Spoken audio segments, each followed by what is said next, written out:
It was down by Egan's Corner, one morning I did stray. I met a fellow rebel there, and this to him did say, "We have orders from the captain to assemble at Drumbar, but how were we to get there without a motor car?" Well, Barney dear, be of good cheer, and I'll tell you what we'll do. The specials, they are plentiful, and the IRA are few. We'll wire on Houston Order, and before we'll get that far, we'll give the boys a bloody good ride in Johnson's motor car. When Dr. Johnson got the news, he soon put on his shoes. He said, "This is an urgent case, and there is no time to lose."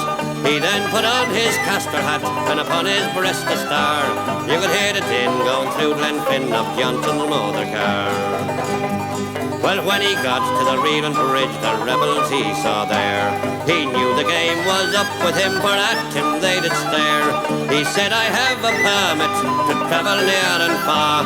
You can stick your English permit, we want your motor car." What will my loyal brethren say whene'er they hear the news? My car, it has been commandeered by the rebels at Dunluce.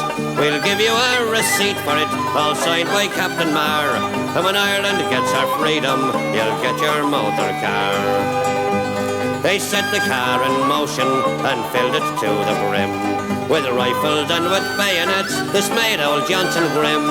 And Barney hoisted the Sinn Féin flag, and it fluttered like a star.